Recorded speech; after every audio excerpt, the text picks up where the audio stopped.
Hello， 大家好，欢迎你们来到本期的谢新月塔罗占卜。那今天呢，我为大家带来的这一期占卜主题是来看一下来自你祖先的对你的新年祝福。今天呢，我们是2025年的第一次连接宇宙的能量。那第一次的连接能量呢，想先通过大家的祖先能量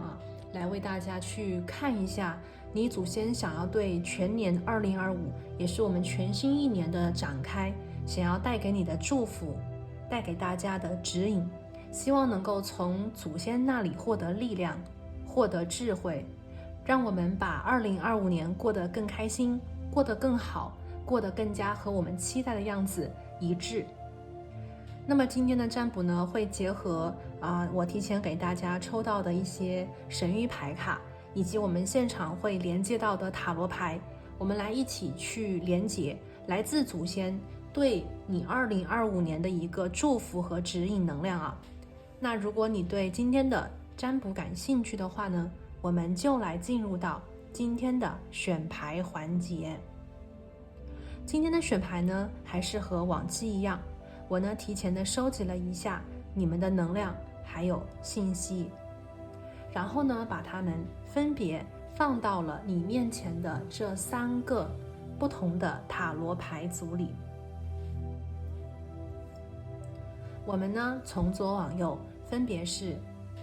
第1组、第2组、第3组。我们呢从左往右分别是第1组、第2组，然后呢是第3组。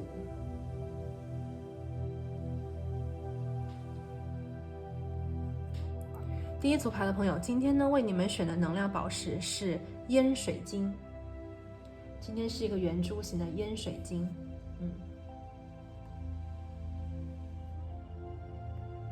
那第2组牌的朋友呢，今天为你们选的是贝壳。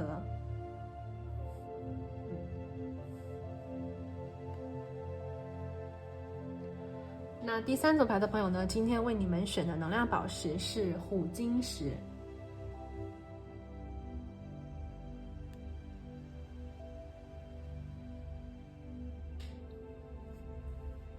好，那为了方便你呢，可以跟每一副牌的能量进行一个好的能量上的连接。接下来呢，我会建议你跟我一起做一个简单的冥想。好的，让我们一起闭上眼睛，深呼吸。我们来连接一下宇宙的能量，然后呢，让我们一起来问宇宙：宇宙，请你告诉我，新的一年2025，那来自我祖先对我的新年祝福都分别有哪些能量，哪些具体的信息？请宇宙给我指引。感恩宇宙。好，深呼吸，睁开你的眼睛，看上你面前的这3个不同的塔罗牌组，用你的第一直觉去感应一下，究竟哪一副组牌，或者是哪一颗能量宝石，在当下呢跟自己是最有对应、最有连结的。那因为我们这边呢是一个大众占卜嘛，所以呢有些朋友如果是在选牌的时候呢，对其中某一副牌、某一个牌组，然后呢比方说另外一个水晶，或者是另外一颗宝石，你同时都很有感觉，都非常的有感应的话呢，那我会建议你都听听看，因为呢有可能你的能量确实是被分到了2个不同的牌组里。也就是说，你点开2副牌组的内容来听呢，你都可以找到和自己有连结，或者是有对应的信息。好，那如果呢你已经选择好了属于你的牌组，我们就一起来听听看来自你祖先对你的新年祝福，祝大家好运。那我们待会儿见。Hello， 大家好，欢迎选择到第一副牌组的朋友。那你们呢选的是这个烟水晶。好，烟水晶的朋友啊，这里是我们的第一副牌组的朋友，你们的能量啊。今天呢，我们其实是要看来自你祖先给你的新年祝福嘛，所以我们今天都是来自于祖先的能量啊。我们首先来看一下今天的第一张牌，选择到第一组牌的朋友呢，今天从祖先那里为你们抽到的第一张牌是这个啊，这个是一个转型者。这张牌呢，其实我们之前应该是有遇到过它，非常强烈的祖先能量，而且从这张牌里我听到，其实第一组牌的朋友，你们和动物的能量连接很强烈。很早很早以前，第一副牌的朋友，也许你是以动物的化身来看过我们的地球，也许你曾经是一只苍蝇通过这个飞翔来看我们的地球，也许你曾经是一匹狼，在山野林间和你的部落来感应过我们的地球。还有一些朋友，也许你曾经是一条蛇，是一个灵蛇，用你的古老智慧，也许当过大祭司，等等等等。我看到了这样子的一些信息，连接到了一些这样子的能量啊。那么第一组牌的朋友，今年我们今天就是你点开这个视频嘛，2025年在今年2025年，第一组牌的朋友，你的祖先希望你记起曾经的一些记忆，因为你曾经化身过这些灵兽，所以你曾经以他们的视角看过这个地球，所以你有他们的生活技能、生活本领。比方讲，苍蝇有一只好眼睛，能够站在很高的地方看到它的猎物。第一组牌的朋友，你还记不记得曾经的那个有力的双眼？当前在你的生活2025年，这个有力的这个双眼就是你的眼力你的眼力可以帮助到你在2025年获得你想要的成功或者是突破。有些朋友，第一组牌的朋友，你还记得你曾经是那匹狼吗？你还记得你的兽性、你的野性、你的团队精神吗？也许你曾经是头狼，也许你曾经是在团队里面，那无论怎样，你曾经生活在部落里，曾经你用你的直觉帮助过你很多次在野外求生也好，或者是在你的团队里面去做贡献也好。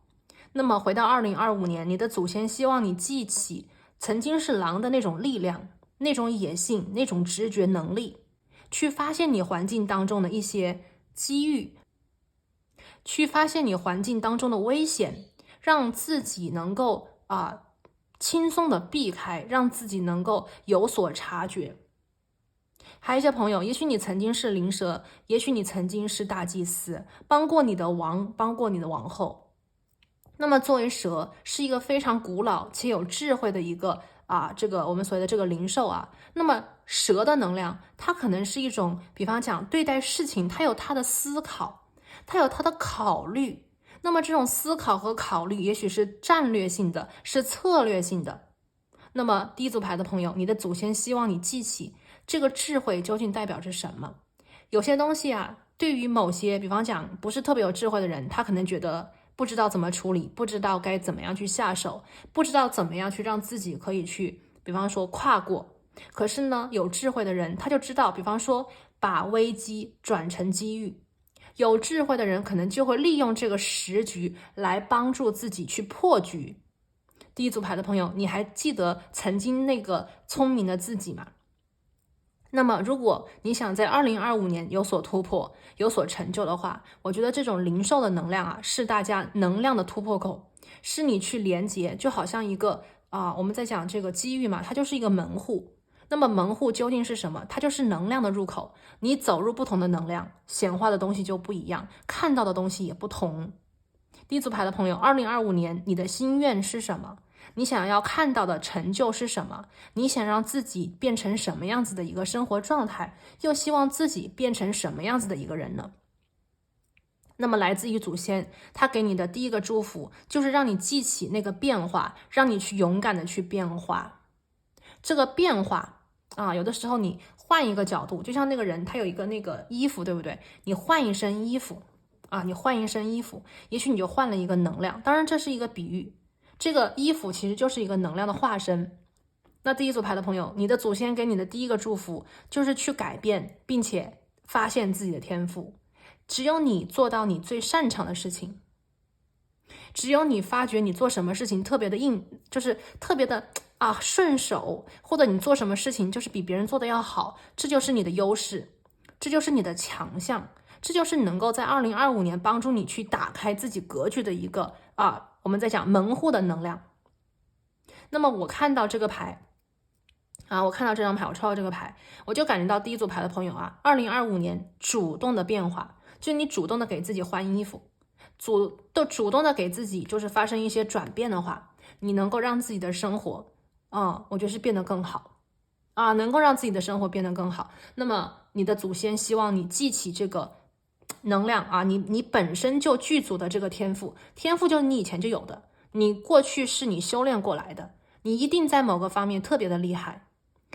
而且这边还有一个能量给大家一个指引，就是有些朋友就是比方讲你可能有的时候看你在什么样子的那个生活的一个地点就是你某一个能量你觉得你自己特别的弱，有些朋友可能觉得我怎么这么笨，这个笨呢不是都笨，一定是针对于某一个能量，你觉得你自己做的不好，你觉得自己不开窍，你觉得自己反应慢，你觉得自己就是做不好，那个地方也许不是你的天赋之所在第一副牌的朋友。那如果你有一个地方非常的不行，非常的就是我们平常讲你就觉得自己很笨，你就觉得自己不行，你就知道你一定有一个地方非常的厉害。我们的这个宇宙的能量是一个平衡，你有一个地方非常不行，就代表着另外一个地方非常的行。那第一副牌的朋友，如果从这个角度去看的话，你要做的就是去变，勇敢的变，一定要把那个自己非常行、非常的擅长的那个地方给找出来，给抓出来。那么你可能就会发现，第一个，生活开始变得很容易，就是在你这里变得容易起来。第二个，你会开始变得非常的快乐，因为快乐是什么呢？就是你发现自己就是做这个事情很有意义非常有意义，你能够通过自己的这种能量的传递，因为我们每一个人都是宇宙的孩子，我们一定是带有一个能量来的，你把这个能量发挥出来，你就会觉得自己闪闪发光，你就会觉得自己活得特别的有意思，你就会觉得自己就是能够比方说能够就是你能够去帮助到某些人比方说这种情况，你一定会觉得很快乐，你一定会觉得很开心的。那么你对于自己的认同感，对自己的肯定，以及你接下来进一步去打开，我觉得都是一个非常的好的一个能量的传递。这个呢，就是我看到第一组牌的朋友我觉得是宇宙给你的第一个祝福。我觉得第一副牌的朋友，如果当下你还没有真正的发现自己最擅长的、最拿手的，也就是你的优势，你强大的天赋和潜能的话，那么2025年将是一个探索年，2025年将是一个转化的一个年份过了2025，你找到自己天赋，你找到自己这个优势以后你周围的人看你都会觉得你不是之前那个人，他们都会觉得你像变了一个人。这个变了一个人是从能量上发生变化，就好像我们每一个人都有个能量，都有个衣服。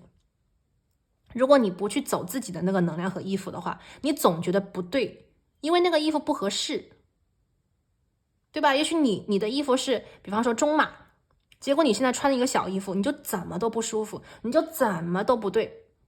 或者是你是中码，结果你现在穿的是一个大号加大的衣服，你也会觉得很难受。所以第一副牌的朋友，宇宙希望在2025年给你的这个祝福，就是成功的发现你最适合的、最对应的、最擅长的那个领域，那个能量的打开，你会变到自己最舒服的那个中号里去，刚刚好的对应，刚刚好的适应，你会全部的生活的面貌，你自己的一个能量的这个呈现，全部都要变这个就是第一次牌的朋友，我为你们看到的这个是来自于你的祖先给你的新年祝福你的祖先给你的新年祝福，这是我们的第一张牌。好，接下来我们来抽2张塔罗牌看一下。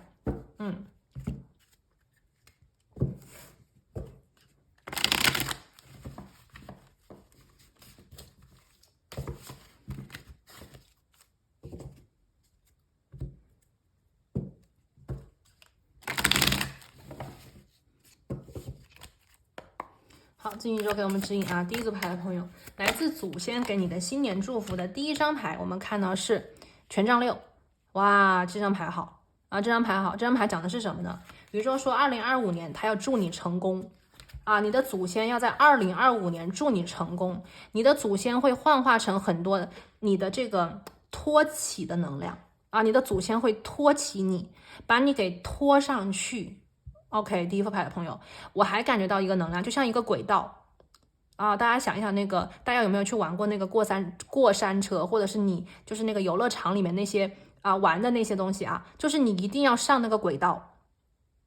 一旦你上了那个轨道，速度特别快，你可以飞跃，你可以上高山下火海这种感觉，但是你都不会跑，你都不会跑出去。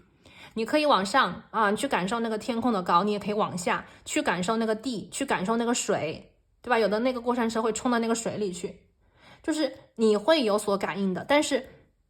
一定是在轨道里面。如果我们不能进轨道，我们只能够在旁边看别人玩，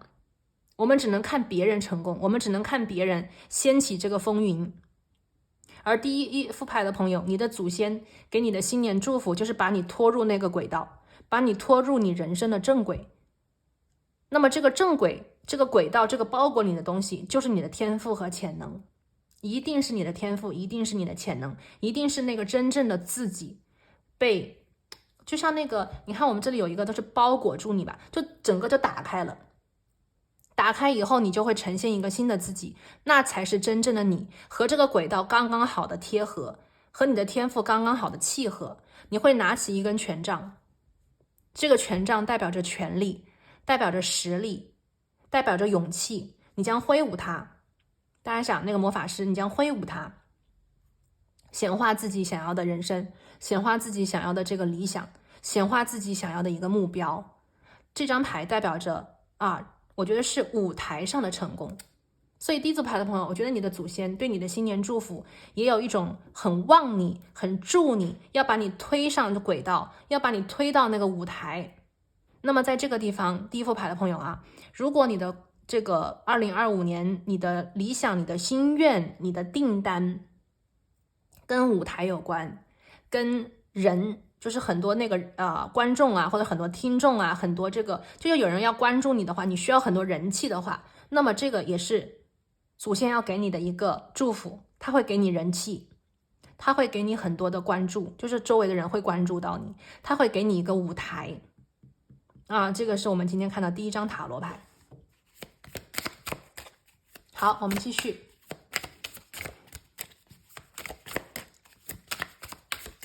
第一副牌的朋友来自祖先的新年祝福是什么？我们来看一下。好，我们抽到是这张牌呢是审判。这张牌就是什么呢？焕然新生焕然新生。而且这张牌是什么？觉醒。为什么会觉醒呢？第一副牌的朋友，什么叫觉醒？就是你脱掉了你当前自己的一个能量的衣服，不再是这个能量，不再是这个显化。我刚才讲过，就像有一个衣服，这个衣服可能是一个比喻，它是一个能量的衣服，你在不对的能量里面去显化，你会觉得不得心应手，你会觉得不顺利，你会觉得很卡顿。那么 judgment 审判就是在代表着有一部分的朋友就是在2025年之前，也许你们经历过了很多的阻碍，就好像那个路弯弯曲曲的，你在寻找你的轨道，你在寻找你的平台。那么一路当中，你可能磕磕碰碰，你可能有遇到不好的人，遇到坏人，你可能遇到这个，比方说剥削你的老板，比方说你遇到的是背后会捅你的朋友，比方说你遇到的是你付出真心，结果那个人却有点假情假意的感觉。那么一路以来，可能第一副牌的朋友过得很就是有点心酸的感觉，或者有一点就是让自己觉得我太累了，我实在是不想再这样子继续坚持了，觉得自己哪个地方好像仿佛不对就像你发现这个衣服好像不对，这个能量不对，我好像不应该在这里你会意识到我的生活不应该是这个样子。你的新年祝福里面，你的祖先会在新的一年里吹起一个号角，他会在你的心里发出一个强烈的声音去叫你比方说某某某，你要醒来了，你要开始发现你这个衣服不对啊，你走错位置了，这里不是这个轨道里面，你不在轨道里面啊，就这种声音非常的强烈。所以2025年的很多的第一副牌的朋友，你将醒过来，醒过来去发现什么，去看到什么，就是这个衣服不对。你会发现，你会看到你不在轨道里面，你不在这个自己正确的轨道里面。那么你的祖先的新年祝福就是，也许有的时候我们自己看不明白，看不清楚，我们会误判，我们会以为这是我们的正确的衣服，我们以为这就是我们的轨道，我们尝试在这个轨道里面去努力。如果我们遇到了挫折，我们可能会怀疑自己，可能会怪自己不够努力，我们可能会怀疑自己是不是有点笨，打个引号，不够聪明。但事实却不是这样。第一副牌的朋友，你的祖先给你的祝福是叫醒你，让你意识到你不在正确的那条船上。你过去以来的磕磕碰碰，它只是有一点像是业力的一个经历。那么经历完了，你的业就还完了。经历完了，你就要去轻松的去走了。打一个非常非常不恰当的比喻，就比方说你犯错了，你可能就要去某个地方，你就要去在那里等着，你要去，比方说 probation， 对不对？你就要去说别人都要监管你，你不能再怎么样你要有一段时间，你要去，比方说还这个债，还这个业，但是时间到了就不用再继续了。时间到了就代表着新的生活要打开，你要开始自由，你要开始重新开始了。所以第一副牌的朋友，这个审判就代表着焕然新生，是2025年你的祖先要给你的祝福。一切的一切都将重新去 reset， 就是重启，而且是新的能量和新的衣服、新的轨道、新的平台去重启。你将醒过来发现有些东西不对，你将醒过来发现时间已经到了，不用再在那个位置去继续的受罪了。时间已经到了，你应该走到属于自己的那个位置去这个也是第一组牌的朋友我看到你看我们这里审判牌、权杖六，能量都好强好强的。第一副牌的朋友这个祖先的能量一旦去连接，你就会发现有些东西那种紧密的连接感，它非常的明显，会跟其他的能量不一样。因为祖先是你，比方讲你过去你的那个基因，你的那个 DNA 里面都会有的那个记忆和那个序码，它都在你的身体里，它都在你的记忆当中。我们只要去勇敢的去询问，勇敢的去连接，你一定会看到他们就在那里，而且你一定能听到他们的声音给你的表达。这个是我们今天的第一张牌那么第二个呢，我们来看一下，今天我给第一副牌的朋友抽到的来自祖先的新年祝福的第二张牌。今天我们的牌特别有意思特别是第一组牌的朋友，你们的能量有很强的重复性，代表着这个能量它在不断的以一种信号的方式来到你的身边，它非常非常明显，非常非常强烈的想要被你听见。那么第二个，你的祖先给了你什么呢？叫做老者 elder。什么叫 elder 这个 elder 呢，一般它其实是一个属于那种，大家去想象一下，就是在原始部落里面，每一个部落里面呢都有一个族长，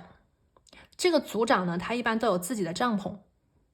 这个族长呢一般他在自己的帐篷里面，他最重要的工作就是去帮助族人解决他们的生活问题，解决他们的烦恼，甚至是帮他们治病和疗伤。所以他担当着巫师，担当着这个疗愈者，还担当着祭司，这样子好几个职能。那么 elder我们这边看到其实是个麋鹿嘛，对不对？麋鹿，我看到是什么呢？就是说在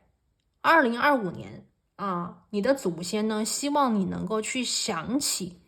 会去记忆起那个曾经的自己。因为我这边看到你的灵性动物，第一组牌的朋友，你的灵性动物守护神都很强，有苍鹰，有狼和蛇和灵蛇那么这三个能量其实都是一个非常，我觉得能量是非常强的一种。你看天上的王，地上的狼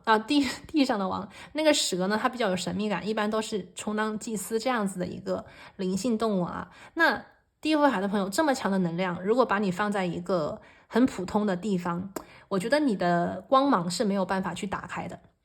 没有办法照亮，就是这个光没办法出来。那么在现实当中，就是你的能力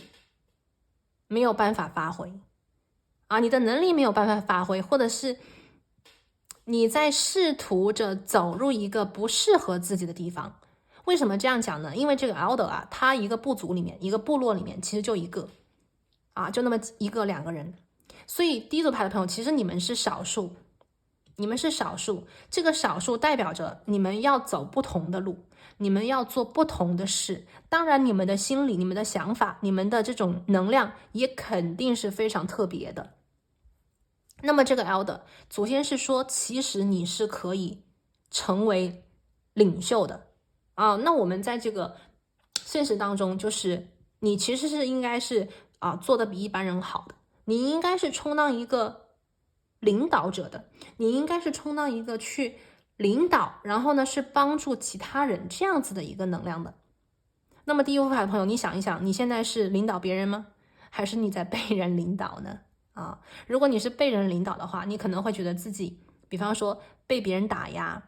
被别人压抑，就是压着你，不让你出来，不让你出头。也有可能你会觉得在你的环境当中，就是你跟别人格格不入，你跟别人大不相同啊，别人都是那样子，结果你就是跟他大部分人不一样。这种特别的，这种独一无二的，这种被人打压的能量，都在一而再再而三的证明你可能能量不对，就是你给自己穿的这个能量的东西不对，你在显化的东西也不对。也许你曾经非常想去，比方讲听从别人的话，很乖很听话，然后呢也非常的这种顺从，但是结果未必是你想看到的样子结果未必是你想看到的样子。所以第一副牌的朋友，你的祖先给你的新年祝福是让你意识到，无论你过去有没有成为别人的，比方说别人的领导，或者是你有没有成为就是在舞台中央的那个人，你都要相信自己，2025年你可以走到前面去，你也应该走到前面去。第一副牌的朋友，你应该勇敢的站在 C 位因为可能 C 位的这个位置才是你真正能够去发挥你真正自我光芒的地方。 Elder 一个有智慧的人，一个勇敢的人，一个愿意去帮助别人的人。那如果呢，第一组牌的朋友，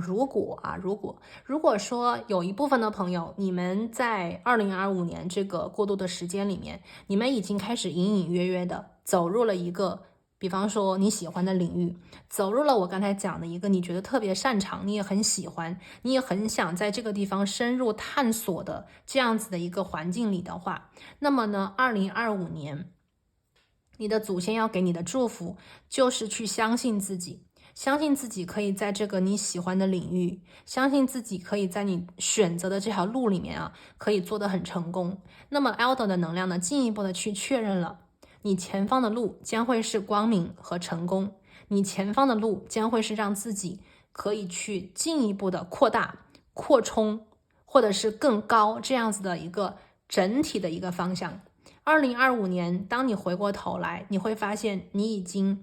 远远的可能走在了别人的前面。当你回过头来看你的2025年，可能你会发现你真的做了很多有意义的事情，你真的帮助了很多真正需要你帮助的那些人。那么这样子的2025年才是真正的属于你的打开方式。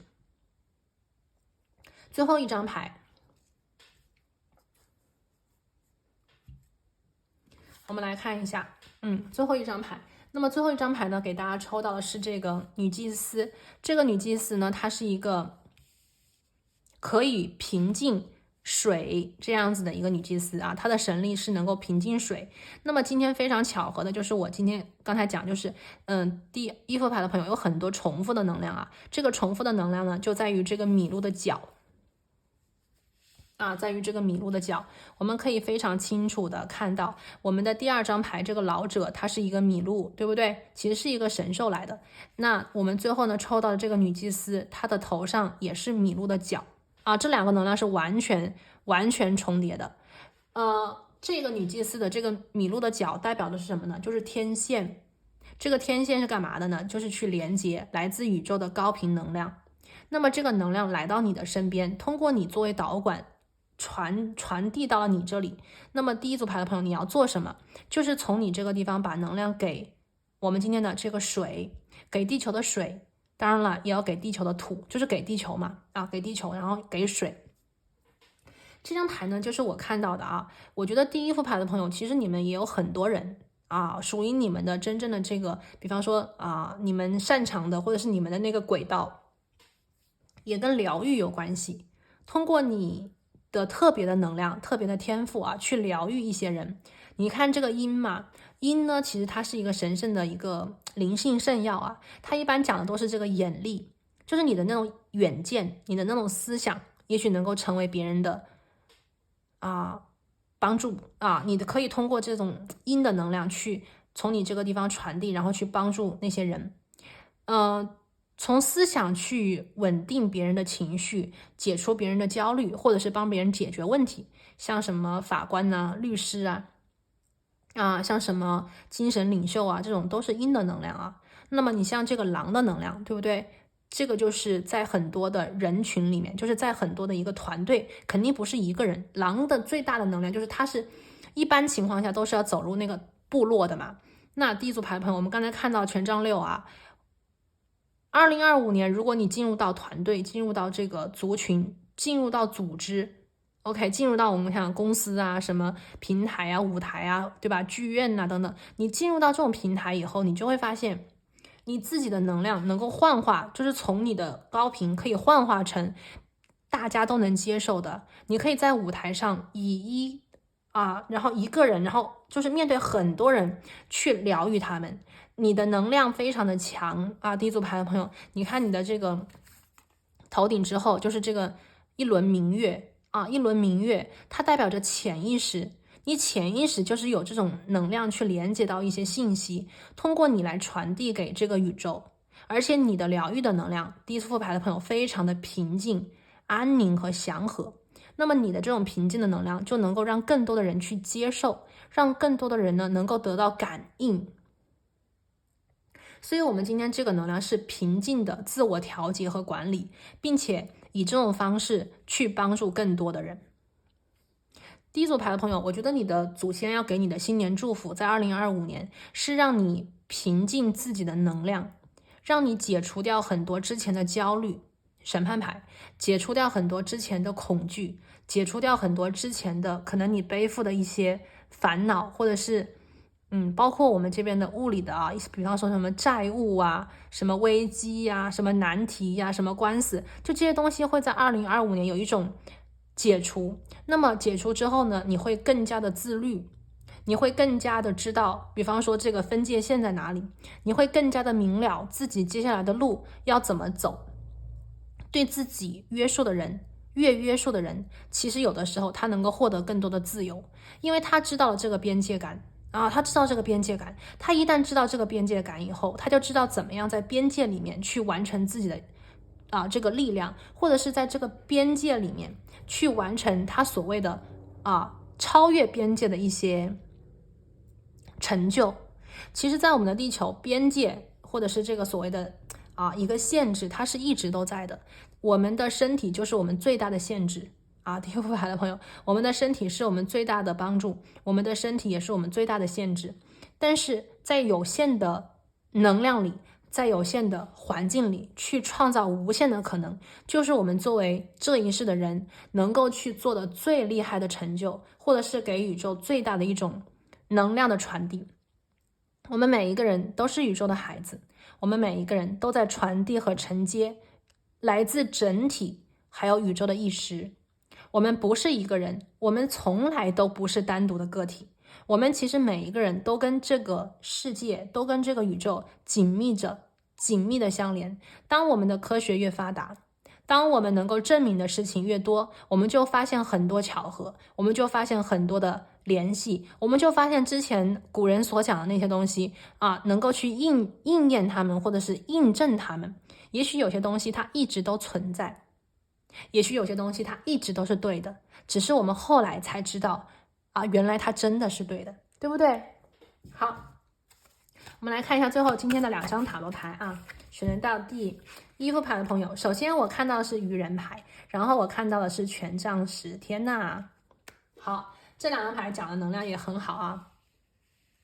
来自于你祖先给你新年的祝福。第一组牌的朋友，第一个能量呢，当然是这个愚人。刚才我讲过，有了审判之后，代表着有些业力要被解除了，有些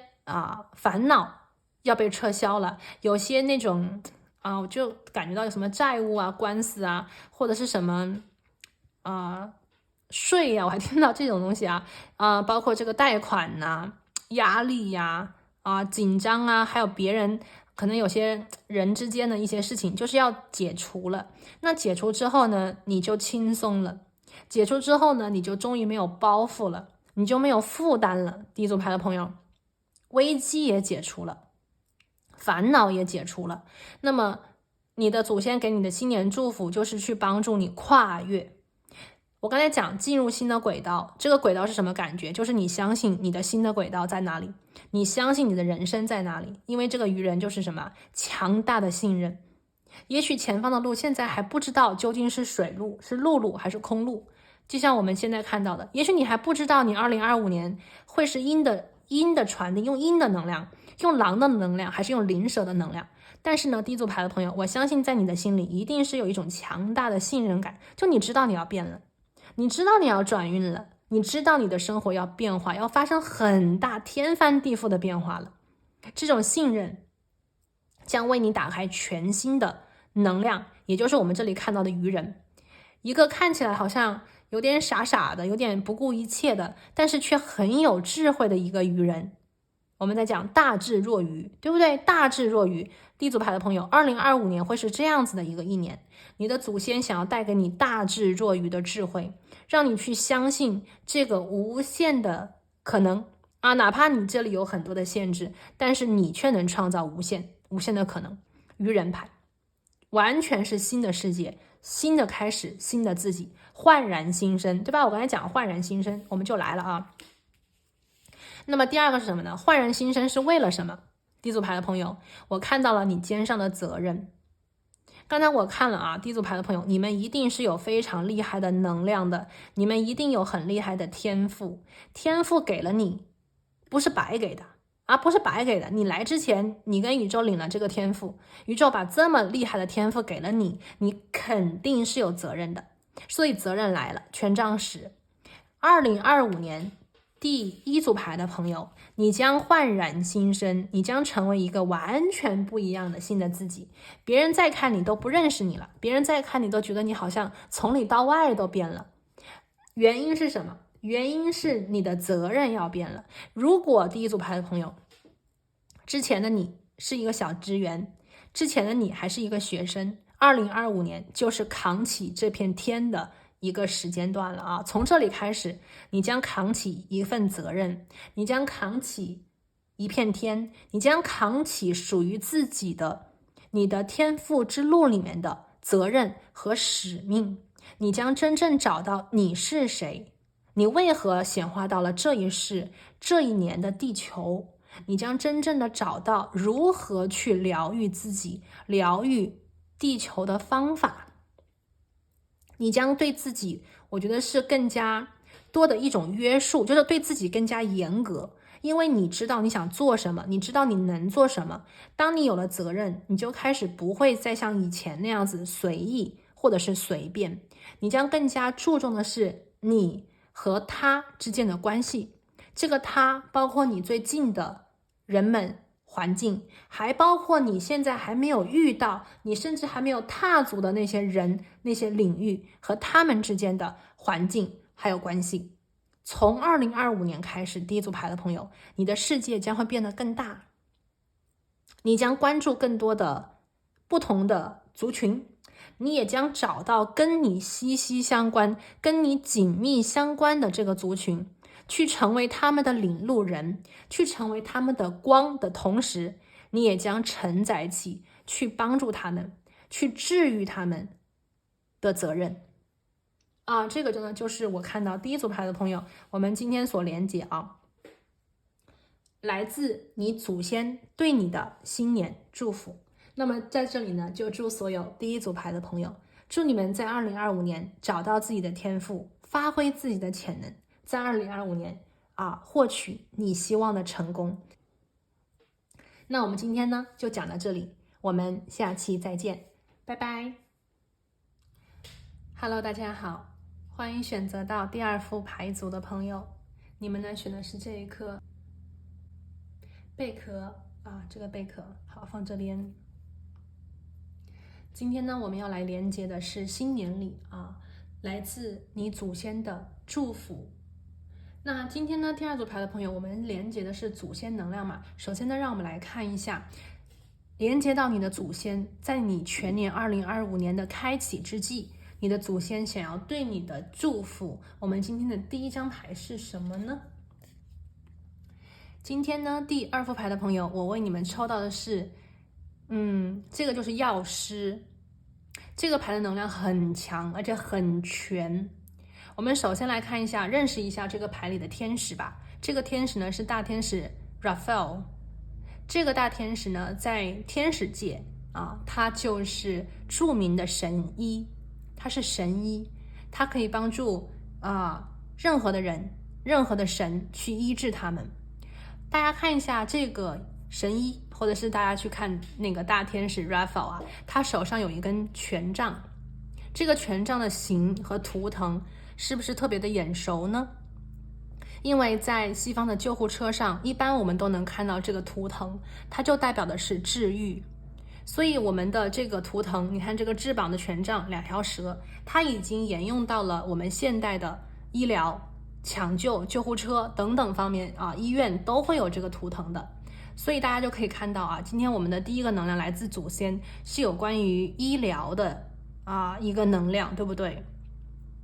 那么这个大天使 Raphael 我刚才讲是神医嘛，所以第2组牌的朋友，2025年来自于你祖先给你的第1个祝福，就是要祝你康复。那么这个康复呢，可以是身体上的，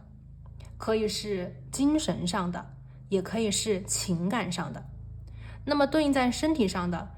我想对所有的第2组牌的朋友来说，就是如果你的身体有任何的状况小的毛病长期的，比方说你一直不舒服，像什么脖子疼等等或者是呼吸不舒服又或者是身上真的现在是有一些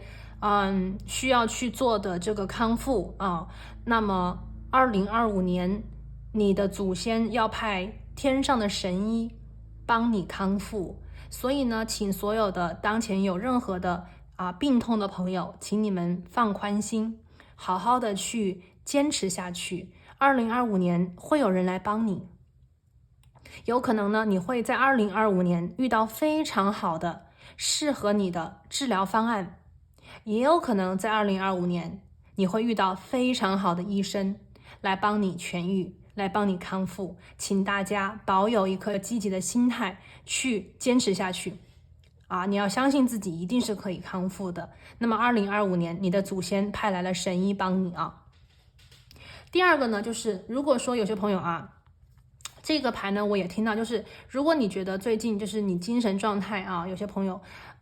不太好，也许是因为你看到了太多，就是过去嘛，看到了太多不公平的事情遇见了太多你看不惯的一些现象或者是说在修行的朋友，你的灵性你的这个层面无法去打开，又或是有些事情有些问题你想不明白，反而把自己陷入了一个就是有点就是萎靡的状态的话，2025年这个宇宙派来了神医来帮你，至少是要帮你把精神状态调整好，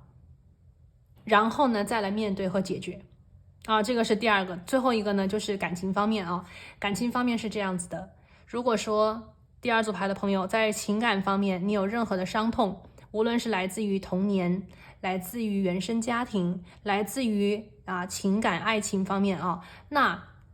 2025年你都要相信的是，你的情感将得到一个非常温柔的疗愈。绿色我们对应的是心轮的颜色，对不对？所以2025年你的心将会被疗愈到，你的心将会被温暖到。2025年啊，很多第二组牌的朋友，你们将遇到贵人，或者是你们将看到一些信息，无论是遇到的贵人，还是你们听到的信息，都将会带给你鼓舞之力，或者是你会听到一些非常有道理的话语，让你顿悟，让你顿时的拨开云雾见青天，让你一下子就轻了起来。或者是你将遇到非常温暖的人，能够温暖你心的事。这个呢，就是我看到我们今天的这个神医这个大天使 Raphael 通过这个祖先我觉得你的祖先对第二组牌的朋友是非常的好。你们的祖先也许是非常温暖的人，非常像老奶奶那种感觉你的祖先非常的温柔，而且呢，我看到你的祖先非常的关心你，第二组牌的朋友非常的关心你，他关注你的身体，他关注你的精神状态，他关注你的情感状态，他希望所有第二组牌的朋友在2025年呢都可以过得开心如意。他并不是，我觉得这个第二组牌的朋友，就是你的祖先并不是说希望你能够比方说什么功成名就或者是他希望你能够成为世界顶级的什么人物好像并不是这样。我觉得第二组牌的朋友，你的祖先非常像老奶奶的那个能量就是说他就希望你快乐，他就希望你健康，他就希望你能够吃好穿暖，他就希望你能够开开心心快快乐乐的过好每一天，他就很满足了。你想做什么，你想成就什么，你想成为什么样子的人，他觉得那都是交给你去掌管的，交给你去决定的，而他只想在你的后方默默的守护。这个就是你的祖先带给我的这种整体能量的感觉这个是第二组牌的朋友。好，那么这个呢是我们今天看到这个神医那么最后还有一个就是非常具体的信息是给少数朋友的，那么这个呢是想给特别的白衣天使，也就是说第二组牌的朋友，如果你从事的工作是跟医疗相关也许你本身就是白衣天使，你本身就是神医的话，那么来自于祖先有一个特别的讯息想给你，他想告诉你，你选择的这条路它很艰难，你选择的这条路它不容易，但是你选的这条路非常的伟大。他希望告诉你，在全年2025年，当你去从事健康医疗的事业，你的祖先将保你一路，保你平安。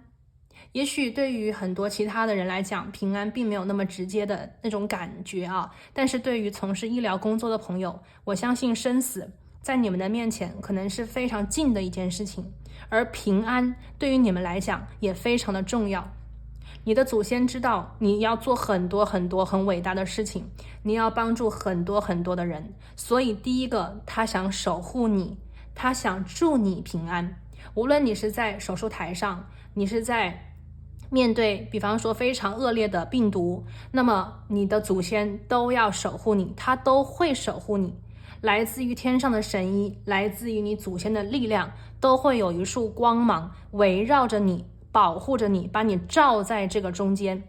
我们看最后的一个能量，就是这个大天使 Raphael 这个左手所捧的这个这个叫圣杯这个圣杯代表着康复，这个圣杯也代表着完整代表着康复和完整。所以相信所有第二副牌的朋友，这股我觉得是极温柔的祖先之力连接神医的力量，一定会助你在2025年我觉得是找回自己最佳的状态这个就是我们今天的第一张牌这个我抽到这张牌的时候，我觉得特别有感觉，就是第二组牌的朋友，就是感觉有一双非常温柔的大手就把你抱着，请你相信你是被爱着的，你是被很好很好爱着的一群人。 OK， 好，这个就是我们的第一个我们的今天的这个主牌。接下来呢，我们来抽几张塔罗牌看一下。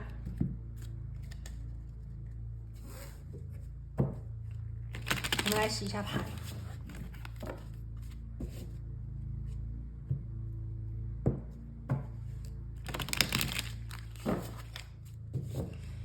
我们来看一下选择到第二副牌的朋友，选择到贝壳的朋友那你的祖先要在2025年给你的祝福是什么呢？第一张牌我们看到是金币六啊，金币六，金币六呢讲的是什么？讲的是一种平衡的给和得，付出和得到。那么这张牌呢有一个非常强烈的能量，就是因果啊。其实这张牌里有一个非常厉害的这个我们所谓的宇宙法则，就是因果平衡。我们的世界是一个大的平衡的能量啊，我们这个是托起来的感觉，是平衡的。平衡就一定有能量的对应，有能量的两边。首先呢，第二副牌的朋友，来自于你祖先对你新年的祝福是：祝你2025年平安顺遂和得意。得意的能量来自于你所耕种的，你所付出的必将平等的回报给你，并且是成功的显化出来。它并不是回馈给你能量啊。第二组牌的朋友，2025年你将得到的回馈不是能量，是真正的显化。举个例子，比方说你在2025年去帮助一个人，你就在将2025年收获这个人对你的回馈。也许这个人会回来帮你一次，也许这个人会回来给你一个你需要的东西，来祝你成功，来祝你达成心愿。这个能量呢，可能对于很多人来讲，觉得好像还行，是不是啊？但是也没有那么好。但事实上，这个能量非常好。为什么啊？不是所有的时候你有所付出都能平等的所得。给大家举个例子，在学习当中，也许你准备的非常的充分，你去考试，但也许那一天考试当天你发挥不好，或者是当天出现什么，比方说迟到啊、睡过头啊，或者是那天生病，你都有可能没有平衡的、完整的得到你所付出的那个对吧？所以你可能最后的分数，你本来想考98分，结果可能只考了95分，这种事情是时有发生的。而金币六讲的是平等的付出和对等的回报，就是说你准备了考98分，你那一天就能考到98分，这是非常好的运势，非常非常的好非常的好。而第二组牌的朋友，我觉得在这个神医的能量里我也听到了。第二组牌的朋友，也许你本身就是付出型，如果你是付出型的话，你的付出跟回报如果对等，你将非常的好运，你将非常的幸运。也就是说，在2025年你所付出的，无论是比方讲我们在讲你去跟某人交朋友，你就一定能够去交到好朋友，因为你付出了，这个人是平等的回应给你，你一定会很开心很满足，你们的关系也会处理得非常好。感情当中，如果你是付出型，你付出了你的爱，这个人平等的回馈给你爱，你一定是很开心很快乐的，对吧？这个关系也一定是维持的非常的好平顺。那么在工作和事业当中，我们去想想，无论是创业还是投资，如果能够对等的回报给你，那已经是100%的投资回报率了，对不对？比方说你投100块钱出去你花100块钱给他，这个东西他反馈给你100，你再把本金收回来，是不是就赚了100%呢？所以金币六而且是土象的这种回应，对等的回应的能量，能够祝第二组牌的朋友在2025年运气非常的好你比方讲医疗的人员，你去做手术，你去给别人开药，病人回来就告诉你张医生李医生非常感谢你，我的病好了，我吃了你的药我好了，手术下来以后你的病人康复和痊愈了，你是不是特别的有成就感？你是不是特别的欣慰和开心呢？所以金币六就是这个能量我们来看一下第二张牌，来自于祖先给你的新年祝福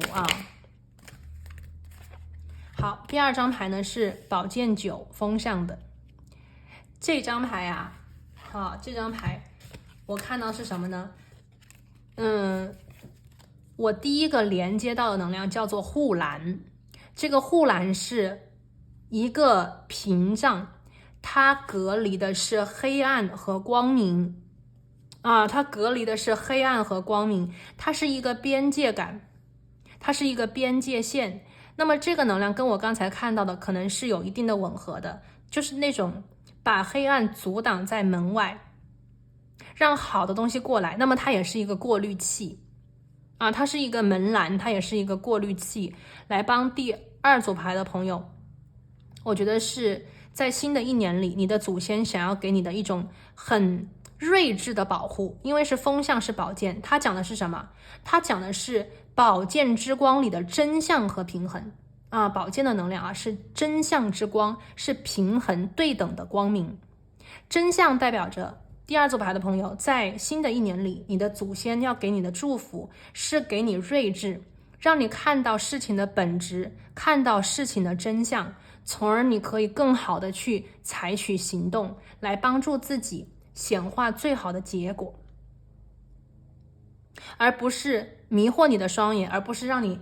看不懂究竟是怎么回事，对吧？这个宝剑之光就是斩断一切的迷障，那个障眼法，让你看清楚真相。当你的眼睛好了，看清楚真相了，你就能够识人，你就能够准确的投资，你还可以去药到病除，作为医生，这是非常厉害的。而平衡之光代表的什么呢？平衡之光，我们刚才看啊，这个金币6就是你的生活会是一个平衡的状态，而不是失衡的状态。平衡代表着回到最健康、最稳定的状态，对吧？我们今天看到是健康，是康复，所以平衡才能够保证你的康复可以一直这样下去，而不是再一次的生病。所以呢，第二组牌的朋友，如果说2025你遇到了好的治疗方案，你遇到了好的医生，你康复了，这个康复不是暂时的。如果有生病过的朋友可能会有经历，就是有的病好像康复了，但是过一段时间对吧，又不行了，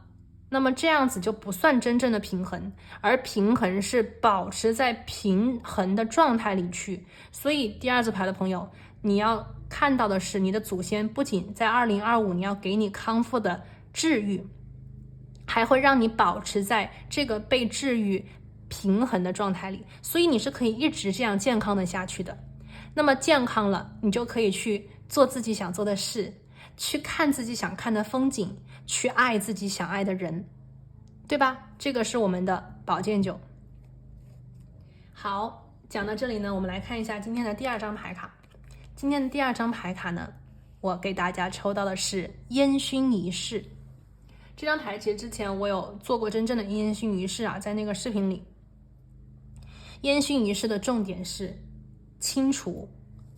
离开过去、净化、排毒以及释放不应该继续存在你生活里的人事物。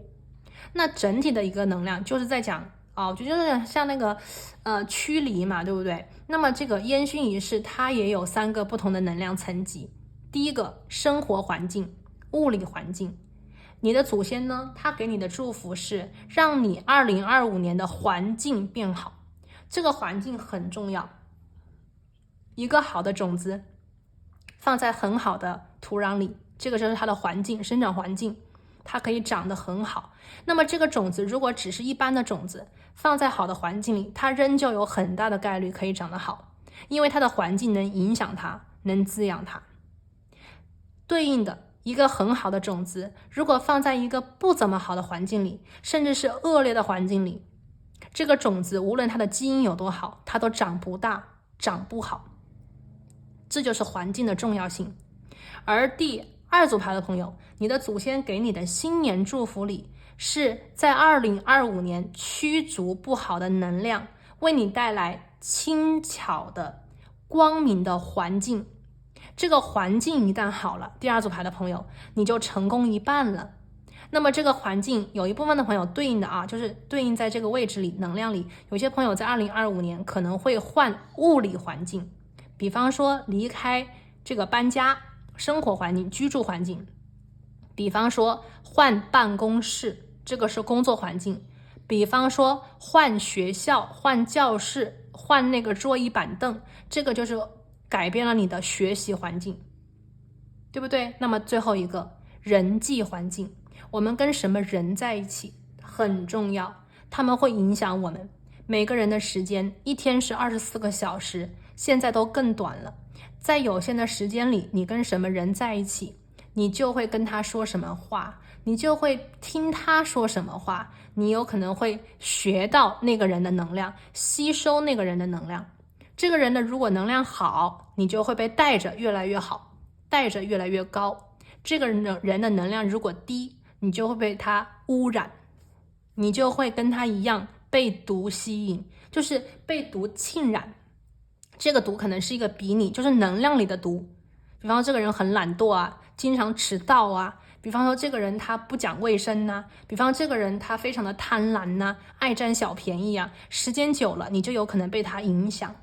你可能会觉得一次两次没关系，时间久了你就会被他带到下面去。那如果你跟一个非常优秀的人在一起，他勤奋，他刻苦，他不相信什么所谓的捷径，他会以自己的方式去努力，去学习，去研究。时间久了，你也许就会觉得说很多事情你也不再去比方说幻想所谓的捷径，你会更加踏实的接地的去努力，去朝着自己理想的生活去奋斗。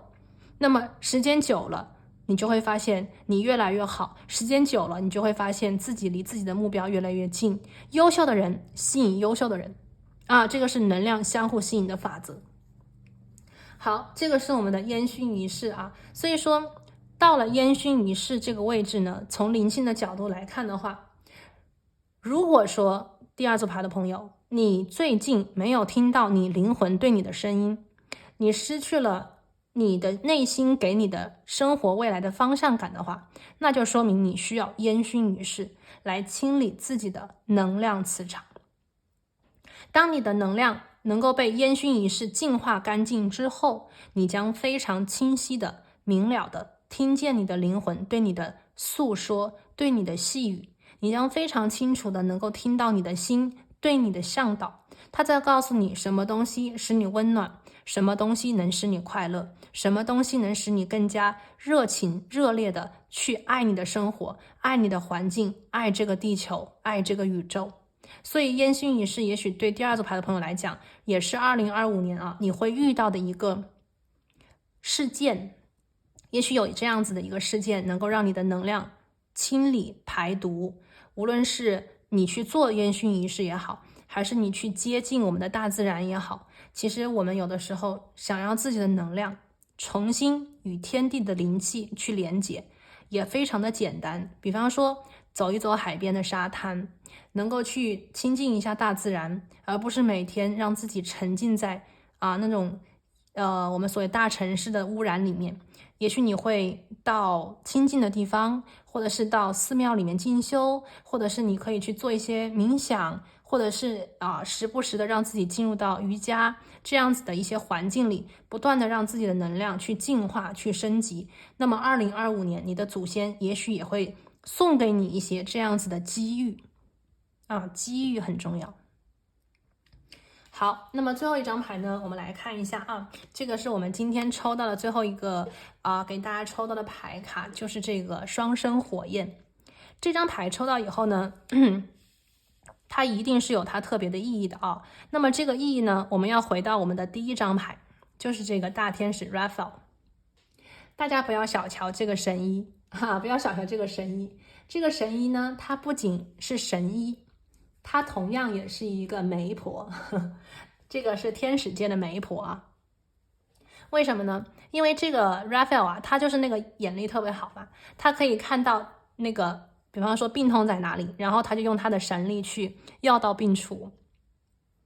那么这个神医他不仅能治人的外表，就是这个身体的疾病，他还能够治人的心，对不对？那么 Raphael 呢，在他的治人心的过程当中，就帮很多走散的情侣找到了他们的另外一半，所以他也是非常著名的媒婆。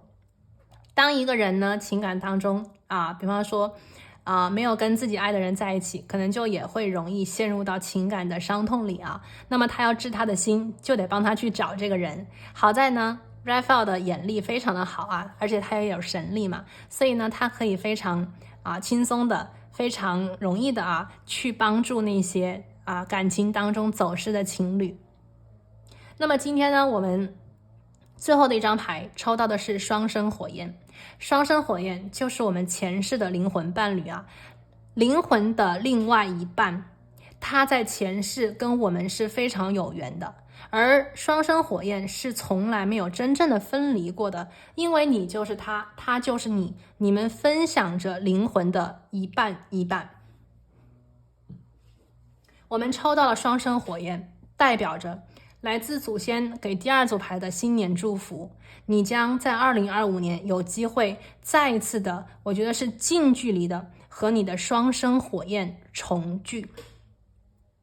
双生火焰的重聚绝对不是仅仅的两个爱人走到一起那么简单，双生火焰的重聚会比这个媒婆的力量要高一个能量层级，因为双生火焰他们的重聚是有意义的，双生火焰重聚是为了更高的使命，也就是说灵魂的一半可能只能完成使命的一半，只有当灵魂的两半一半一半联系在一起成为了整体，这个整体的能量我们又可以来到这个 Raphael 的治愈能力就是整体能量，就是他一定要把一个东西变成完整的状态，这也是他的能量，所以双生火焰是这个能量里的一个衍生我看到是一个完整能量的衍生，灵魂的一半一半聚拢变成了一个完整，你们将去完成这个使命的，我觉得是完整的一个全面。那么我们讲到双生火焰呢，可能有些朋友就会看，比方说情人情侣的这种关系啊，可是其实双生火焰不仅仅是爱情里的一半，双生火焰可以是，给大家举个例子，科学家跨国界的去完成一个巨大的伟业。大家想一想，比方说那个造那个诺亚方舟的船，比方说造那个宇宙飞船，比方说去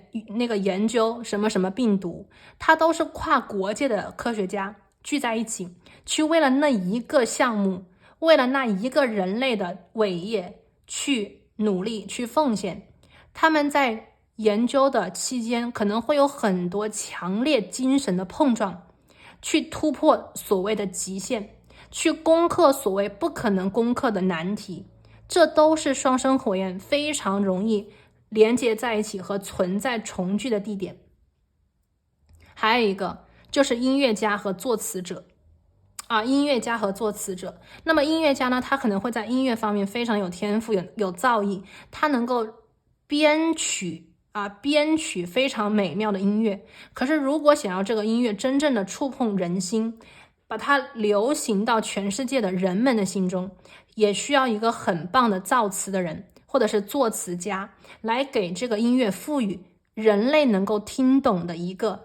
就像一个钥匙一样，去打开这个音乐真正的灵魂的那一点。那么创作的这个作曲家和作词的人也非常有可能就是灵魂伴侣或者是双生火焰的关系，对吧？所以双生火焰绝对不仅仅是只是感情上面你爱我，我爱你。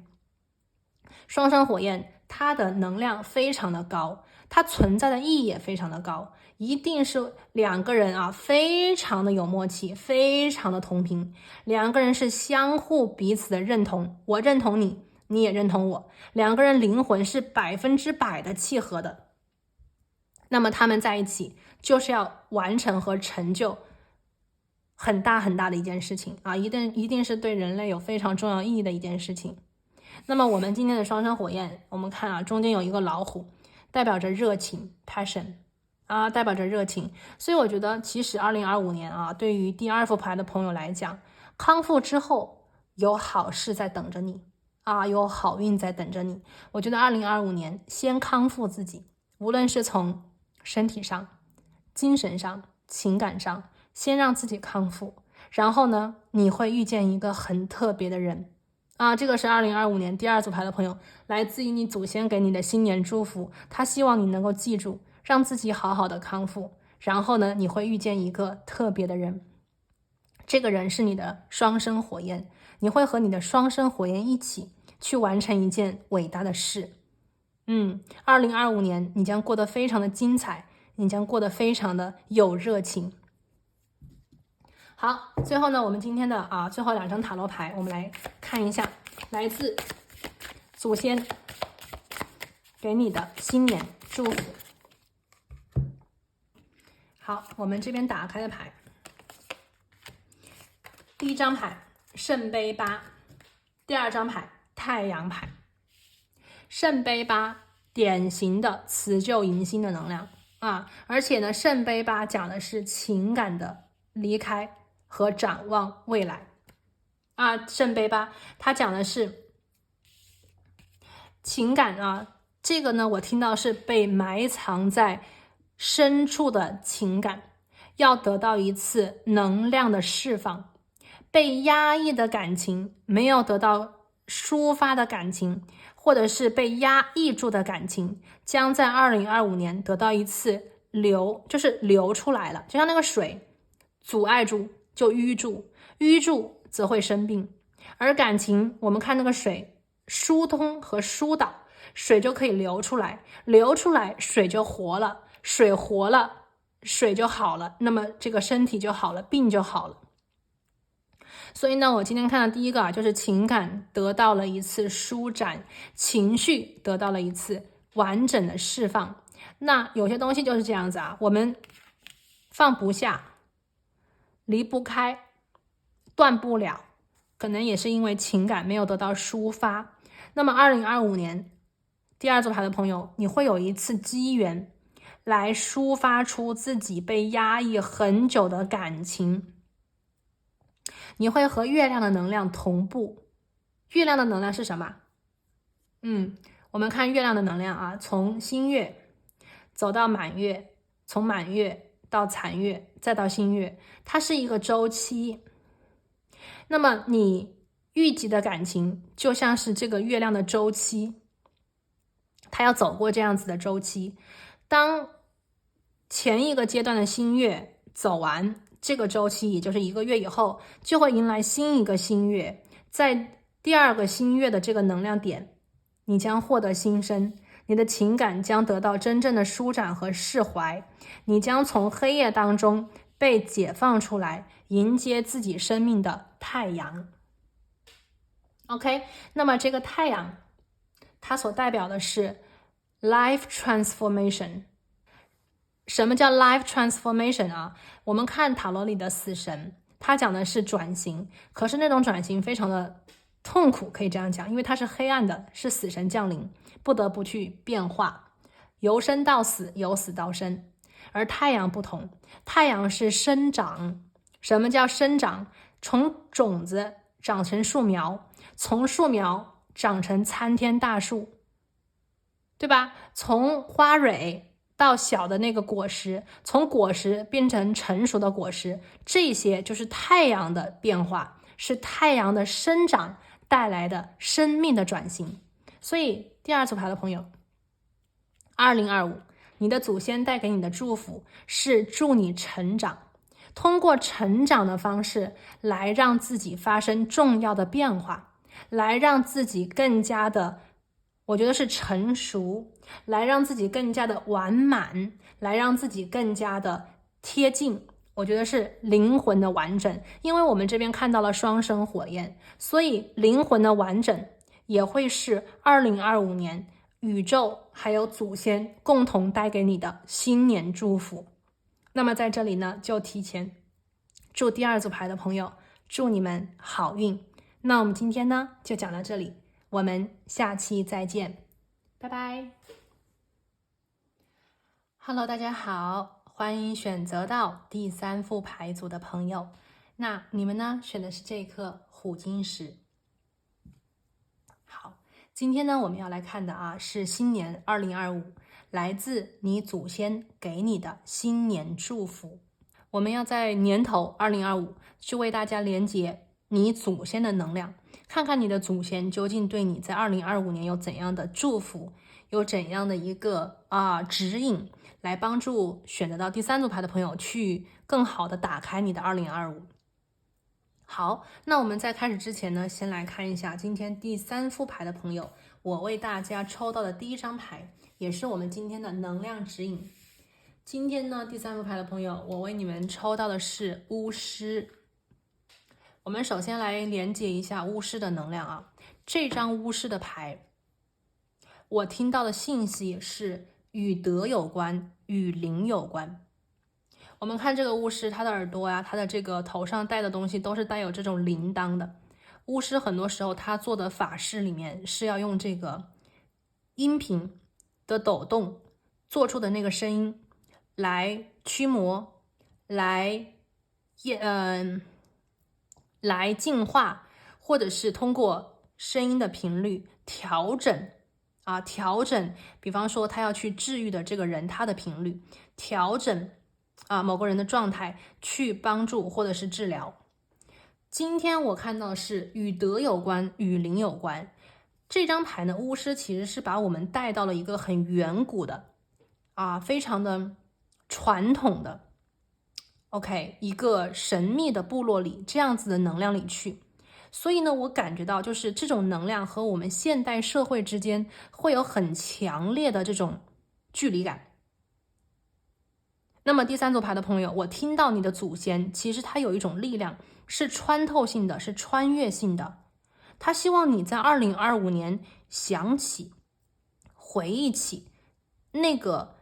铃铛震动起来所产生的频率，带给你深远的影响。这种频率是来自于远古传统的频率，是来自于我觉得是激发起你潜意识的一种声音。我们今天的这个指引能量是相信更高的力量。我们现代的社会对于有一些高级的力量，比方说灵性相关的、玄学相关的，对于一些另外一个世界里面，或者是我们内心的声音，它其实还是以一种否定的方式存在着。可能有一部分的朋友，第三组，你相信灵性，你也在学习灵性，但是你对它究竟有多相信？你究竟对自己内心告诉你的这个声音有多相信？还是说其实尽管你可能会比方说听灵性相关，你也会学，但是事实上在你真正的遇到了人生的大事面前，在你真正的遇到了比方说两难和选择的时候，你还是会拿起我们现代社会或者是现代的这个逻辑分析判断的方式来帮助自己去选择或者是下决定呢？所以今天我们再看这个牌，我一直听到的声音与德有关，与灵有关，然后呢是驱邪。第三组牌的朋友，我觉得祖先想要对你2025年的第一个祝福是当然帮你去驱逐不好的能量第三组牌的朋友，你有没有什么样子的感觉，或者是你有没有什么样子的感应？它藏得非常的微弱，非常的隐晦，甚至可以说它藏在你的潜意识里。比方说某些人、某个人，比方说某件事，比方说某一个比方说选择，其实你心里一直对它都有一些疑虑，你对这些能量一直都是有一些不是那么的确定，但是呢，你又找不出当下的什么毛病，你还在违背自己的直觉，在坚定的选择着，在走着，在试着，在做着，但是你的心其实一直把你牵着，把你的心带到的是另外一个地方。如果你有这样子的能量的话，你有这样子的感应的话，请大家在2025年一定要多关注一下你的那个心里想把你带到另外一个地方的这个能量本身。这个能量就是你2025年祖先要给你的最大的守护。这张牌我们再回到我之前开始讲的，与德有关，与灵有关。有些事情第三组牌的朋友，有些事情也许在我们现代人的角度来看没有问题，但是你与另外一个世界的连接它很强，有些力量是你看不见的，有些所谓的这种福报也是你当前看不见的。只有你相信那个最善的，只有你相信那个最纯真的能量，你才能够真正的听自己的心，走到那个最正确的位置上去。这个巫师大家看他是一个人，但是他的头顶就是带着鹿角，象征着力量和远古的这种领袖，他的头上还站着一只猫头鹰，象征着他的这种 vision， 他的眼力，象征着他的智慧，象征着他能解决问题，象征着他能看透一切，他能够秉持真相。那么第三组牌的朋友，问题来了，在你的生活当中，你是否能够坚持自己的力量，秉承真相？因为第三副牌的朋友，为什么我要说这么多这些看起来跟我们今天的这个主题稍微有一点移开的一个信息呢？因为你的祖先，今天我们连接到你的祖先要给你的新年祝福和一个不应该存在你生活当中的能量息息相关。第三组牌的朋友，其实2025年你的祖先想帮你抵回去，或者是驱逐出去一个能量，这是你祖先给你的最大的守护和祝福。只有把这个能量驱逐出去扫出去，你在2025年你的能量，你的力量才能够真正的被显化出来。所以我今天看到，这是祖先给你的祝福，他希望你能够去相信他，更多的相信他，更多的去相信所谓的这个心理的感觉，这个潜意识给你的对话，或者是潜意识给你的细语，无论是来自于梦中，还是来自于突然的一下子的那种一下子有一个声音在你的脑海中浮现，不知道从哪来，不知道为什么来，还是说有的时候你在说一些话，做一些决定的时候，你嘴巴说的是这个讲的是这个说的是这个，但是你的心里一直在告诉你另外一个相反的东西。那你就一定要注意，第三组牌的朋友，2025年你的祖先希望你去更多的听那另外一个声音，那个声音来自于你的祖先，他对你的守护。因为你的祖先他们是过去式的，他们是在另外一个维度，他能看到你看不见的，他能够知道这个因它会有什么样子的果，他会知道这个样子的一个表达会有怎样的一个效果和反应。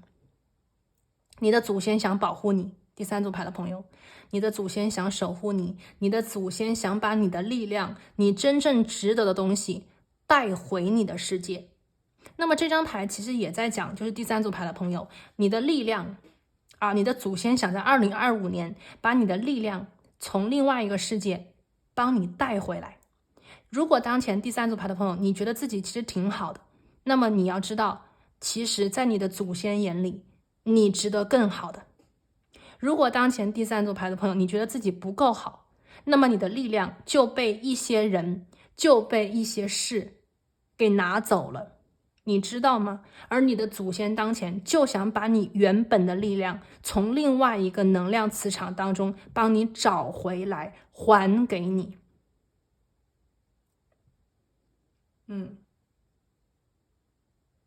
所以说一切不好的能量，第三组牌的朋友，一切就是你觉得不对的人，一切你觉得让你难受的事，2025年一定是一个斩断的一年，你一定要用巫师的那个摇铃去驱逐，去驱邪，去驱魔，你的祖先会帮你做成这件事情。所以扫除眼前的迷雾，扫除眼前的障碍，是你祖先在2025要对你的最大的祝福。请大家相信，请大家相信请大家相信，这个呢是我们今天的第一张牌。哇，这个能量出来以后，我也觉得就是某种能量，它是非常的一种让我都会觉得有一种就像一层那个保护膜一样，就是哗一下子就过来，这个力量其实是很厚重的第三组牌的朋友，你们的这个能量，我觉得是比较稍稍带一点那种强势的，要抵挡黑暗力量的感觉是这种感觉。所以你看虎鲸石，老虎的眼睛 ，power 力量，为什么要力量？因为可能你面对的或者你生活当中的有一些东西，你需要抵回去，挡回去，或者是赶走他们。好，那么我们看到这里呢，我们来抽2张塔罗牌，具体看一下2025。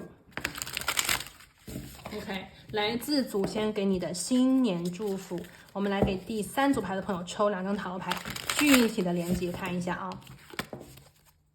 感恩。好，我们来抽牌，我们来看一下啊。来自祖先的新年祝福，第3副牌的朋友来。风元素4，你的祖先呢，要给第3组牌的朋友带来休息的机会，疗愈的时间，让你可以停下来去调整自己，康复自己，疗愈受过的伤，要你去深思这一切经历是为什么，是哪些人让你有这样如此痛苦的经历和感觉。风元素4啊，这张牌让我看到的是真正的开始去想问题，而不是只是像过山车一样坐在里面被别人推着走。人生更多的应该把主动权放在自己的手中。第3副牌的朋友，你的祖先想要派巫师的能量去帮助你，驱逐伤害你的人，驱逐伤害你的事，他要让你的心可以真正的疗愈起来。而且这边我还听到有一些朋友啊，如果说你在2025年之前经历过一些很痛的事情，经历过一些很严重的损失，或者是在2025年之前你被重伤啊，无论是身体的、心理的还是情感的，那么2025年你的祖先要给你最强的守护之力，4方的能量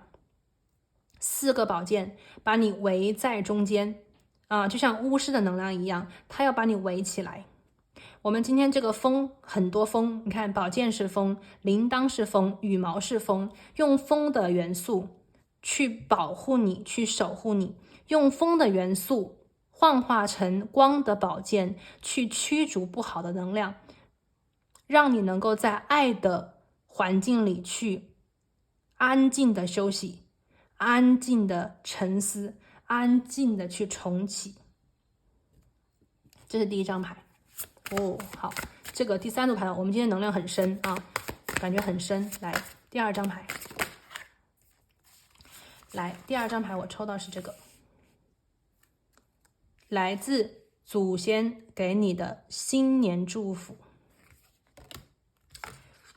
这张牌呢，在我们的传统塔罗牌里面就是恶魔的那张牌。今天我们的牌呢是天使塔罗，这张牌呢它给出的能量是小我，它讲的是要从鸟笼里飞出来。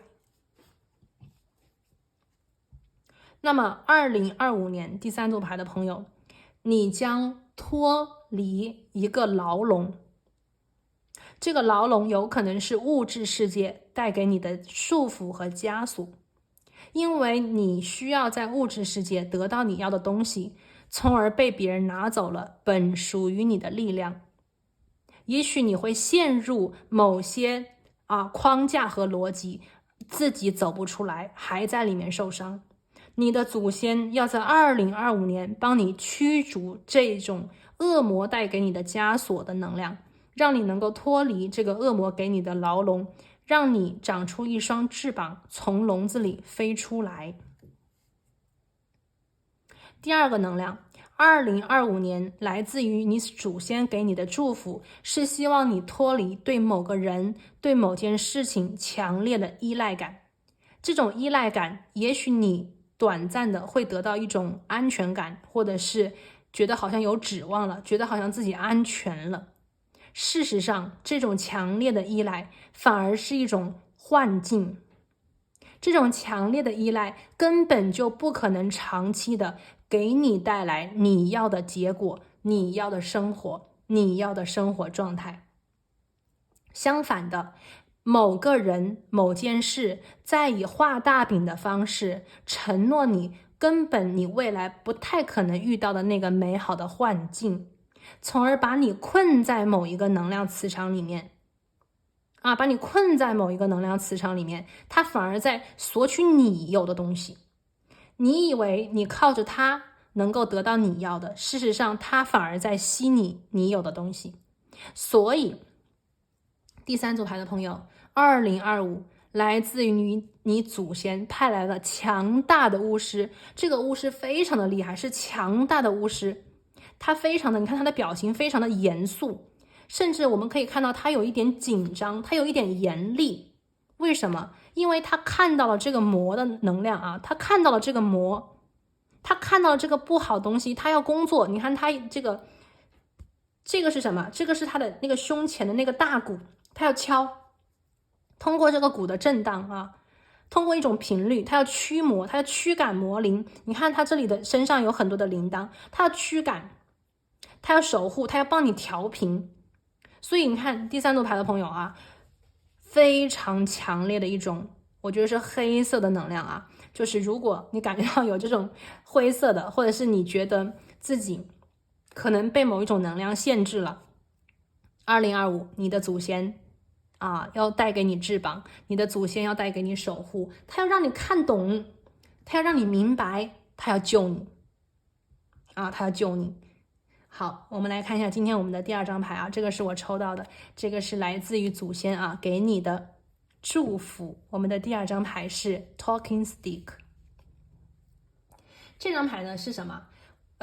如果我们用现代的能量去比喻一下，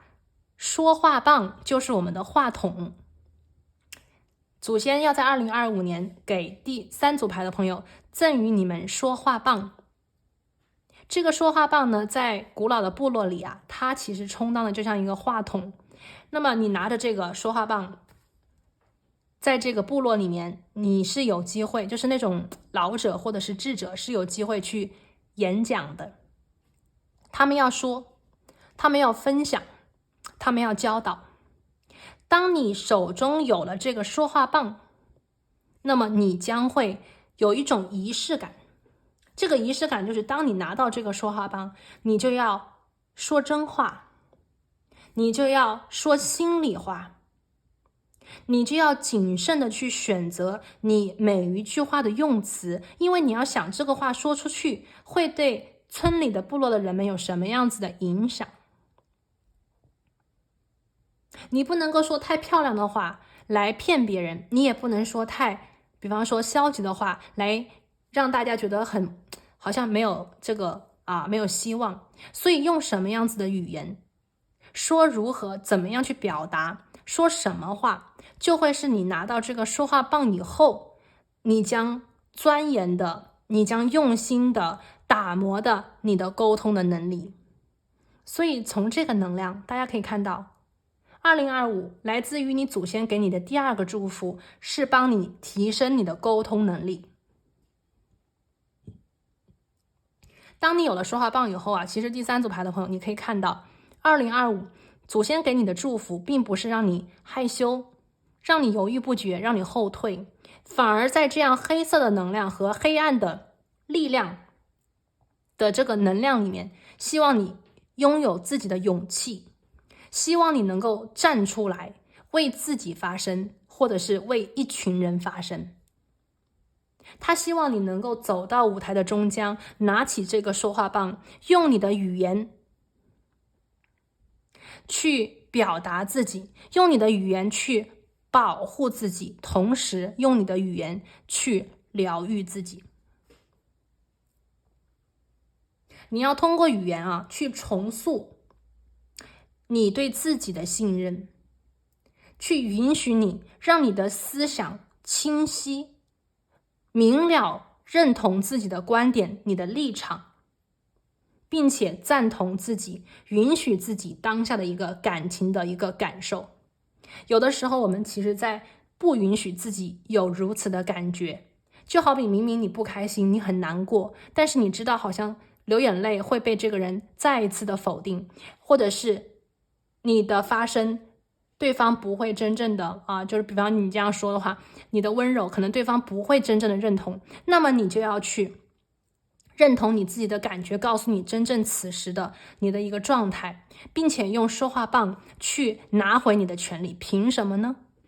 凭什么不让我说？凭什么不让我哭泣？你做了不好的事情，我就可以难过，而你做的不好的事情，我就要把它说出来，我要把它讲出来，而且我还要一个说法，是吧？第三组牌的朋友，我觉得在你的生活当中啊，我抽到这个牌，我都觉得很激动，但是我又觉得有一种能量啊，它围绕在第三组牌的朋友，你们自己底层的能量里，就是如果你在生活当中觉得自己委屈、不公平、被欺负，或者是你的某种能量已经被另外一个能量完全的压制住了，不让你真正的去做自己，不让你真正的发声的话，那么你就一定要明白，你的力量被另外一个能量拿走了，你就一定要把那个能量拿回来，因为那是属于你的权利。OK， 第三组牌的朋友啊，那是属于你的权利，那本来就是你的，所以你所谓的索取，你所谓的询问，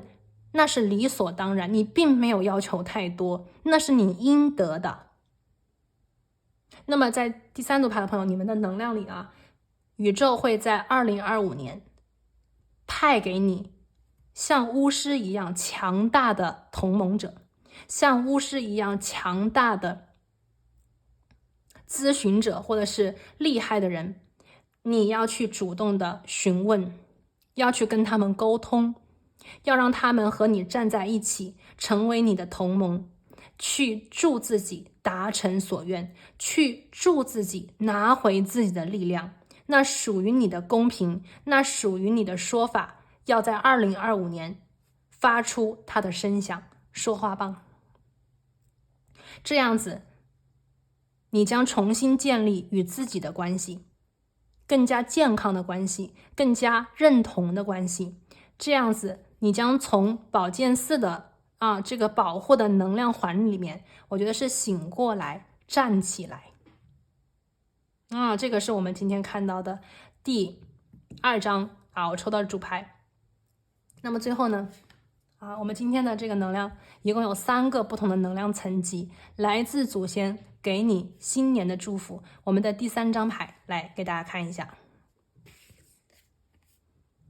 这个牌呢，其实是那个印度教的那个叫什么吉祥天女啊，这个是第3组牌的朋友，我为你们抽到，来自第3组牌的朋友，你们抽到了吉祥天女，这个也是女祭司的一个能量。这个女祭司她守护的是好运、财富和富足。可能我们前面看到了很多这种巫师带来的一种，我们在讲驱邪嘛，这样子的一种有一点黑、有一点暗沉的这样子一个很浓郁这样子的一个能量。但事实上呢，你的祖先从来就没有忘记带给你好运，你的祖先从来就没有忘记过你要带给你在地球上生活和享受的富足。第3组牌的朋友，2025年有一个很重要的功课，要你自己去完成，要你自己去发愿，要你自己去争取。如果你有勇气，如果你下定决心，如果你想为自己勇敢的走出去，那么你的祖先还要带给你吉祥天女的祝福。通过吉祥天女在地球之上，她要带给你财富，她要带给你好运，她要带给你富足。那么这里首先呢，在财富方面投资方面会带给你非常好的收益投资会带给你非常好的收益。那么这个投资有可能是理财方面有可能是理财，也有可能是你在具体的无论是你想投的地产也好，你想投的比特币也好，你想投的期货也好，你想投的黄金也好，无论是什么，当然也有可能投给自己，就是你所做的投资会在2025年，当然是我刚才讲的这个能量之后会得到非常好的收益。你将看到黄金，我们这里你看这个吉祥天女，她的手里都是从天上降落的黄金金币，你会在投资方面获得非常好的物质的丰盛。那么第2个呢，就是有天降这个财运天降财运呢，它指的是比方说中彩票，比方说中大奖。那第3组牌的朋友2025年呢，你可能会有一些偏财运偏财运会比较好。比方说公司有什么样子的一个奖励制度要抽取一个幸运的人呢，有可能就是你。又或者是说你参加活动会有幸运嘉宾，也有可能是你，所以你是有一些偏财运的。那么偏财运也会给大家在2025年一笔非常不错的收益，你可以把它存起来，你也可以把它投资，你也可以去再利用。最后呢，我们的这个吉祥天女我们还可以看到它的这个脚底下有2个小象，小象呢它所代表的是力量大象大家知道这个小象它是可以长大的，那么它代表着我们所谓的潜力。什么潜力？力量的潜力。我刚才讲过，巫师他可以到另外一个世界，帮大家把失去的力量找回来，重新注入到自己的能量里面，那是属于你的力量。所以呢，小象代表着第3组牌的朋友，如果当前你的力量不够强大，你就是这个小象一样的你就像这个小象，你要相信自己，通过你的努力，通过你的成长，你终有一天会长成大象，去守护你想守护的人，去守护你想守护的爱。力量是2025年宇宙要带给你的能量，带给你的祝福。最后呢，我们看到吉祥天女站在这个富足的门户的门口，她的头顶都是紫色的光芒，代表着吉祥和好运。那么在这个门里面，我们可以看到的是好运、财富、富足是已经确认的。所以在你的能量里，你的祖先想告诉你，相信自己，做你该做的事，成就你想成就的理想，那么未来的稳定，未来的平和平静是非常确定的。所以这边相当于是一个保险，相当于是一个去确认，你的祖先想向你保证，想向你确认就是你一定要做，一定要这样子去听他的声音，那么未来一定是好的。他希望你能够相信。你看，我们要回到第1张牌，相信更高的力量。这个更高的力量正是你的祖先想要你去信任的他们。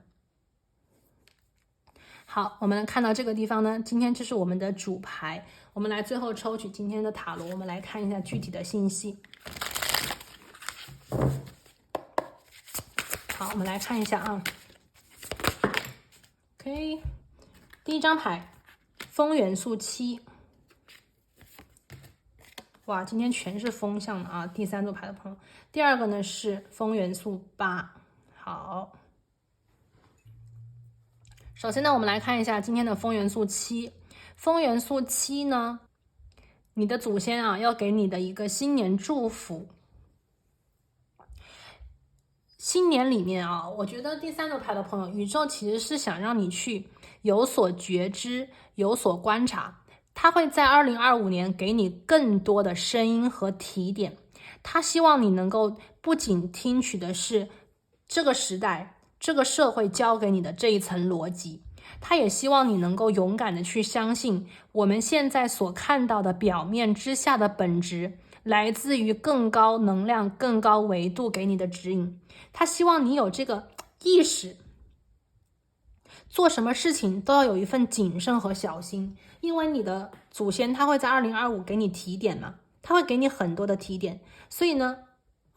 第3组牌的朋友我觉得你的祖先会带给你的是那种直觉里面让你避开很多的雷，让你少走很多的弯路。如果2025年有人想骗你，或者是有人想要去占有你控制你的话，其实你的祖先会在2025年给出最强烈的保护是像光之剑一样的保护。他要让那些人，就是说如果他们要是伤害到了你，他们就一定会有恶果，因果他一定会有恶果。那如果第3副牌的朋友，你的祖先也是想告诉你2025年因果的能量很强，你一定要发好愿，做好事。刚才我讲这个巫师与德有关，与灵有关，它不是在讲一个很表面的东西，它是在讲一个表面之下的一个底层逻辑。因果关系、世界的吸引力法则，他希望你能够看懂这个真正的一个规则，或者是这个世界究竟是怎样的运转。他希望你能够去少走弯路，他希望你能够避开某些人给你的坏影响，而真正的去做自己心里想要成为的那个人，去发好愿，去做好事，去相信跟灵有关，去相信跟德有关的好人必有好报，是这样子的一个东西。那么最后呢，我们还看到的是风元素8这张牌呢，宇宙会在就是2025呢，通过祖先的力量让大家减少对自己的怀疑。因为这个自我怀疑有的时候其实也不是我们希望或者是本来就会是这样子的，有的时候真的是因为别人说了什么话，或者是外面有人他在通过，你看我们今天的这个可能是恶魔的能量是邪的能量，他在影响你，他在控制你，他在控制你的思想，他在控制你的一个想法，或者控制你的能量。那么在这样子情况之下，宇宙希望你能够在2025年祖先保护你以后，你就一定要明白这个道理，让自己不要去怀疑自己，让自己用信任取代恐惧，少一点自我怀疑，多一些对高能量、更高能量的信任，让自己能够去通过我们的说话棒提升自己的沟通能力，提升自己的交流能力，提升自己倾听的能力，来把自己眼前的困惑打开，让自己可以不受外界干扰的去思考，去想象，去做属于自己的梦。这个呢，就是第3组牌的朋友今天呢为大家所连结，来自于你祖先对你的新年祝福。所以呢，在这里就提前的祝第3组牌的朋友，祝你们好运，祝你们勇敢，祝你们在2025年最终接收来自于这个吉祥天女给你的终极大礼包。那我们今天呢就讲到这里，我们下期再见，拜拜。